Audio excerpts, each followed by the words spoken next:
اللہم صلی علی محمد و آل محمد وعجل فرج آل محمد۔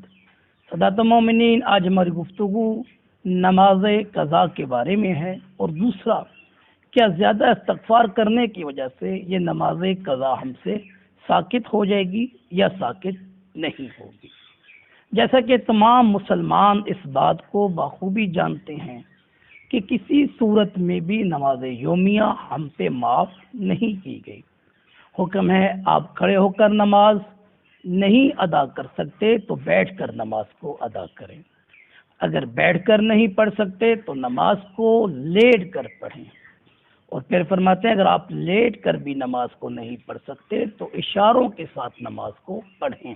کسی صورت میں بھی نماز سے معافی نہیں دی گئی۔ بچیاں جب 9 سال کمری کی ہو جاتی ہیں تو ان پر نماز واجب ہو جاتی ہے۔ بچے جب 15 سال کمری میں داخل ہو جائیں تو ان پر بھی نماز واجب ہو جاتی ہے۔ اب بچیاں 9 سال کے بعد اور لڑکے 15 سال کے بعد، ان پر نماز معاف نہیں ہے۔ اب کسی بھی وجہ سے، نیند، مجبوری، پریشانی، کوئی بھی وجہ ہو، اس وجہ کی وجہ سے اگر آپ نے کوئی نماز نہیں پڑھی تو اس کی قضا آپ پر واجب ہے، اس کی قضا آپ پر واجب ہے۔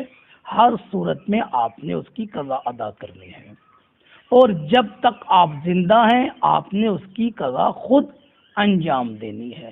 اپنی زندگی میں آپ کسی دوسرے شخص کو نہیں کہہ سکتے کہ آپ میری نماز قضا پڑھیں۔ ہاں، آپ کے جانے، آپ کے مرنے کے بعد آپ کی قضا نمازیں پڑھائی جا سکتی ہیں۔ اب یہاں پر ایک بہت زیادہ سوال کیا جاتا ہے کہ ہمیں نہیں معلوم ہماری قضا نمازیں کتنی ہیں تو ہمیں کتنی پڑھنی چاہیے۔ تو فرماتے ہیں جب آپ کو نہیں معلوم کہ آپ کی قضا نمازوں کی تعداد کتنی ہے تو یہاں پر آپ ایک اندازہ لگائیں گے اور اس اندازے کے مطابق اپنی نمازوں کو پڑھیں گے۔ جب آپ اپنے اندازے کے مطابق قضا نمازوں کو پڑھیں گے تو آپ بری و ذمہ ہو جائیں گے۔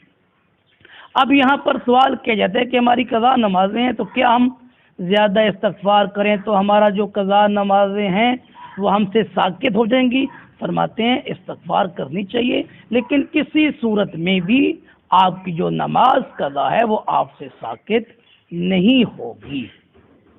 اب قضا نماز کو ادا کرنے کے لیے کہتے ہیں اذان کی بھی ضرورت نہیں ہے اور اقامہ کی بھی ضرورت نہیں ہے۔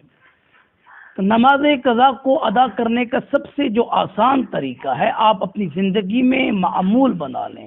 جب آپ نماز فجر کو ادا کریں تو نماز فجر سے پہلے 2 رکعت نماز مستحب پڑھنی ہے۔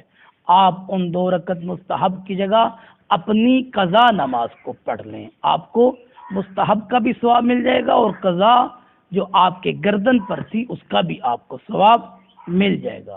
اسی طرح جب آپ ظہر کی نماز پڑھنے لگیں تو ظہر کی نماز سے پہلے آپ کی جو قضا نماز ظہر ہے، آپ 4 رکعت نماز اپنی ظہر کی قضا کو پڑھیں اور اس کے بعد اپنے دن والی نماز کو پڑھیں۔ اس طرح آپ کی واجب نمازیں بھی ہوتی رہیں گی دن والی، اور جو قضائے نمازیں وہ بھی آہستہ آہستہ آپ سے ختم ہوتی جائیں گی۔ آخر میں دعا ہے خداوند متعال ہم سب کو نقش اہل بیت پہ عمل کرنے کی توفیق عطا فرمائے۔